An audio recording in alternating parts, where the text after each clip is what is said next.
Unfortunately, if you live in the United States, at least for consumers anyway, you can't buy a cheap Chinese electric car. You can in many places, such as Australia, but in America you can't.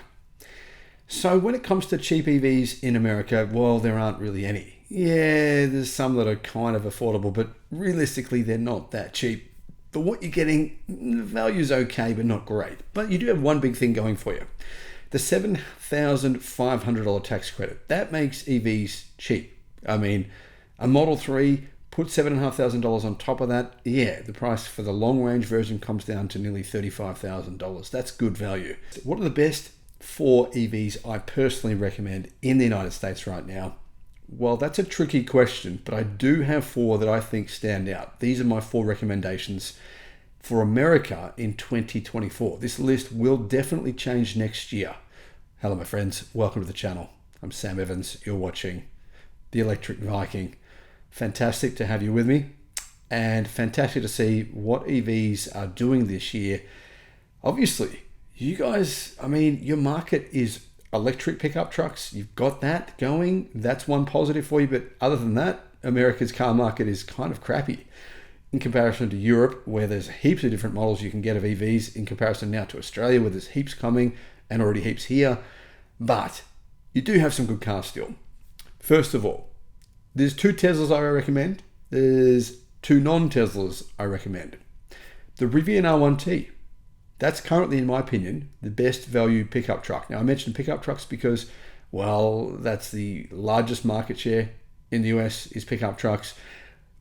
Guys, I know a lot of people hate them, but honestly, people are going to buy them. So we might as well get people into a good electric pickup truck. The reason I don't recommend the Cybertruck is because you can't currently buy the value Cybertruck. Once the value Cybertruck comes out, right, the long range dual motor version of the Cybertruck with smaller wheels, the core wheels and tires, that'll probably get about 350 miles of range.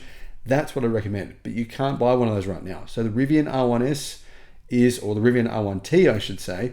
The R1S is good too, the SUV version. The R1T, it's a phenomenal, good value electric truck. And I think it's a better vehicle than the Ford F-150 Lightning. Next, we have the large electric SUV. There's very little you can buy in this segment. There is, of course, the Rivian R1S. There's not much else that's affordable. There's a Tesla Model X. I recommend the Kia EV9. The Kia EV9 is actually fairly well priced in America. It's way too expensive here in Australia. I personally think Kia are not they actually don't want to sell them here in Australia based on their prices. And I also know that Xpeng are bringing out a G9 next year that's going to be $20,000 cheaper. So you'd be crazy to buy the EV9 in Australia. But in America, I know that there's dealers all across America offering really good deals on the EV9. Obviously, I don't know any of them personally. I don't have any promotion codes or anything like that. But the Kia EV9, current price in the United States, makes it the best large electric SUV. Now, sure, I get that, that's not going to suit everyone. And if you want a smaller one, you want a smaller vehicle within the Hyundai Kia family, the Ioniq 5 is better than the Kia EV6. So if you're looking at a mid-sized SUV, electric SUV, the Hyundai Ioniq 5 is a great car, but that's not in my recommendation list here. There's 4 cars here that I recommend. First of all, we've got the Rivian R1T, followed by the Kia EV9. Next, I recommend the Tesla Model Y. And why do I recommend the Model Y versus the Hyundai Ioniq 5? And I do pick the Model Y versus the Ioniq 5. Well, for one, maybe this is a bad time to be saying this because there will be a new Juniper version probably coming out about January or February in the United States next year, which will see some significant upgrades, but it also will be more expensive, I almost guarantee, than the Model Y is today. But the Model Y, in my opinion, is the best value for money because it's cheaper, it has more range than the equivalent priced Ioniq 5, and it has a massively bigger boot.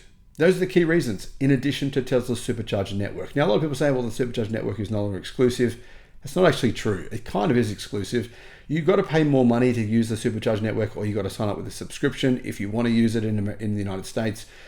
Plus, you don't have the integration. This is the big key, guys. I've seen so many videos of people saying, I have this car, I have this other non-Tesla car, I have a Tesla, they compare the two of them, And the way that Teslas are able to integrate their superchargers into the navigation system, so you basically put in your destination and the way it can route you using the supercharger network, it's very different. Other car manufacturers don't have that same integration.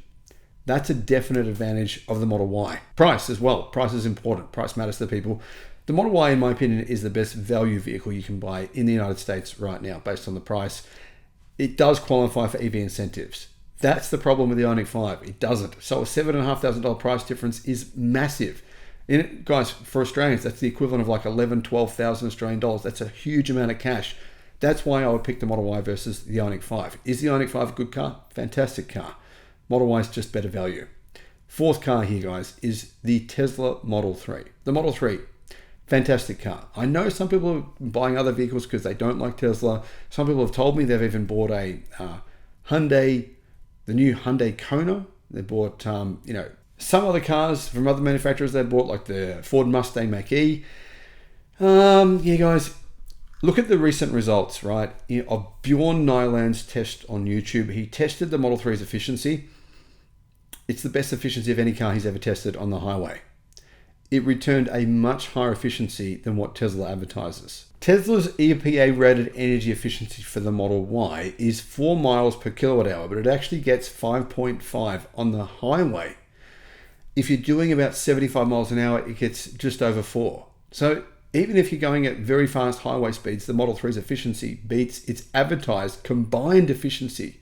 That's a combination of city driving with highway driving. That shouldn't be possible.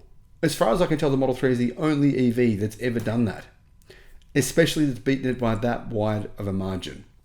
The Model 3 Highland, according to many journalists, not just me, if you want to just go and look at an accumulation of journalists, CarWow, everyone else, they're all saying that that's the best value EV that they think you can buy right now for money, the new Highland.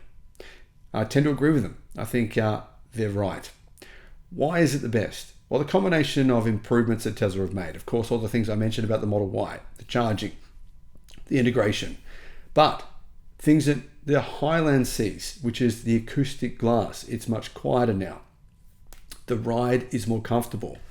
Essentially the luxury feel of the interior is better. The media screen in the front and in the back as well. Honestly, media screen in the back, that's something you only really see in luxury cars. The charging speed is excellent. Really, the Model 3 is an incredibly good value car. Those are my top list. But guys, I'm going to go through some other EVs and I'm going to give you a yes or no. I'm going to give you if you're considering buying one of them. And I'm just going to straight out say no, yes, yes. And you can tell me what you think in the comments. But with this kind of stuff, I have some very particular reasons for why I would say no. I'll go through some of those reasons in a separate video so I don't bore people to death here who don't want to know about those things. The Volkswagen ID4. Well, based on software issues, I probably would say ID4 would be a no for me right now. Hyundai Ioniq 6, yes, I would consider the Ioniq 6. Would I prefer the Model 3? I would, but the Ioniq 6 is a great car. So if you're a fan of Hyundai, definitely worth looking at. Kia's EV6. The EV6 has seen a recent upgrade. Don't get the old version. The new version is significantly better. So yes for me on the EV6. 2024 Fiat 500e. Flat out no. It's too expensive for the value equation just isn't there. It's a great little car, but it should be much cheaper for what you're getting. Hyundai Ioniq 5. Definitely yes. Excellent car.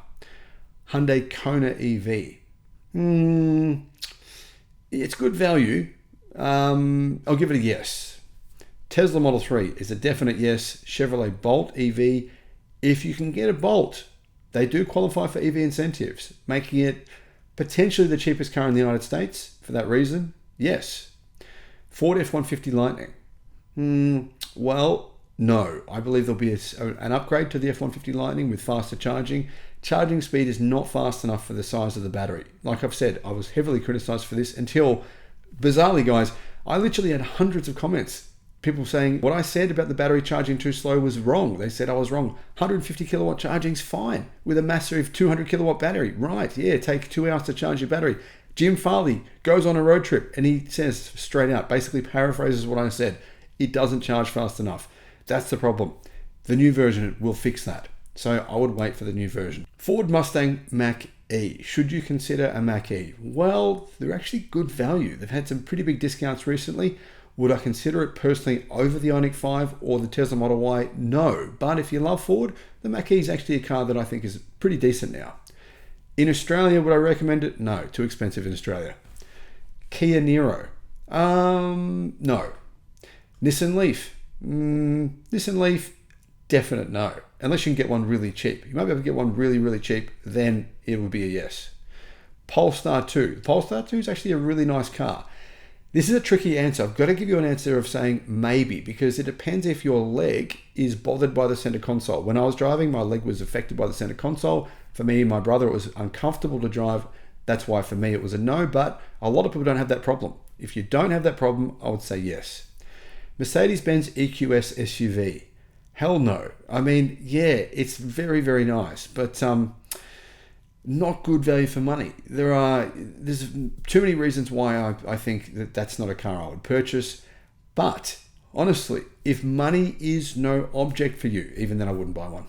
Anyway, Fisker Ocean. You can still buy Fisker Oceans.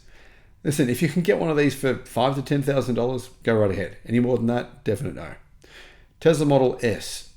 Model S Plaid, Model S Long Range, they're actually pretty good. I don't know why people criticize them so much. They're actually quite good value for money when you consider what you're getting. Yes. BMW i4. You know, there's quite a few people buying the BMW i4. Personally, I don't understand the appeal. I really don't get it. For me, it doesn't resonate. No. The BMW i7. Well, the i7 actually is a pretty impressive vehicle. If you're going to compare, if your choice is the EQS, Mercedes-Benz EQS or the BMW i7, I get the i7. But neither of those cars interest me, and I don't think either of them are particularly great value for money. What you're paying, I think it's exorbitant. No. Porsche Taycan. The Taycan is actually a pretty damn good vehicle. The new upgrade is nice. If you're in the market for a luxury vehicle, a luxury electric vehicle, the Taycan is worth looking at for sure. The Audi Q4 e-tron. For me, it's a no. I just think there's too many other good vehicles. The Hyundai Ioniq 5, for example, is better than the Q4 e-tron and it's cheaper. The Tesla Model Y, of course, a yes. The Nissan Ariya. Should you consider a Nissan Ariya? Well, it doesn't qualify for US tax incentives, the $7,500 discount. If it did, I would actually say have a look. It doesn't, so it makes it, in my opinion, too expensive to compete with other rivals that we've already mentioned. The Mini Cooper SE. I believe you can buy those. I would have to say no. I just think they're not very good value. The Genesis GV70. I believe you guys can purchase those. There was a recent review on the GV70 saying the speed warning intrusions were a nightmare and they were driving them crazy. Honestly, it's probably not a vehicle I would recommend. The Mercedes-Benz EQE sedan. Honestly, it's a lot of money and I just don't think it looks that good. I'd prefer a Lucid or a Tesla to the EQE, personally. I mean, looking at that, the EQE, does that look sexy, attractive to you? Do you guys let me know in the comments if you think I'm off mark here. The Volvo XC30. Volvo XC30, apparently there's been a few software issues in the United States. I'm sure they'll get those sorted out. The XC30 is a very nice car. For me, that's a yes. Now, I've already mentioned the Rivian R1T and the R1S. I like both of them. For me, definite yes. The Genesis GV60. You know what? It's not bad. I mean, honestly, would I buy one if I had millions and millions of dollars and I wanted to spend it on whatever car? No, I wouldn't. Would I buy one if I didn't have millions of dollars? I just had a moderate amount of money? No, actually, guys, I'm not going to recommend it. I just don't think there's anything particularly compelling about the Genesis GV60. The Lucid Air. Do I recommend the Lucid Air? Well, actually, I do. It's actually a really good car. If money is no object, the Lucid Air is absolutely worth having a look at.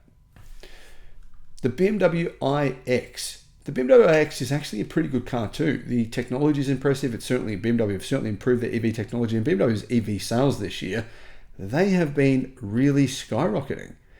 But for me, this car is exceptionally ugly, particularly the back of it. The front of it for me doesn't look good either. Even with a really good color combination, it still doesn't look good. For me, no, it's just too ostentatious looking. I couldn't drive. I couldn't sit in one of those. Now, I'll end it with the Chevrolet Silverado electric pickup truck, right? There's an RST version. There's a few different versions coming. I actually think it's pretty good value. It's got a massive battery. You can use that for camping, for work sites. It's actually pretty good value considering the size of that battery, the charging speed. Charging speed is excellent. Range is about 450 miles. It's a good vehicle. People might find that offensive that I said that, but it is. So those are my list. Now, the top 4 I gave you at the start of the video. Of course, I'm still sticking with those. Tesla Model 3, Tesla Model Y, Kia EV9, and the Rivian R1T. Let me know what yours is. Let me know what your list is in the comments below. Thanks for watching.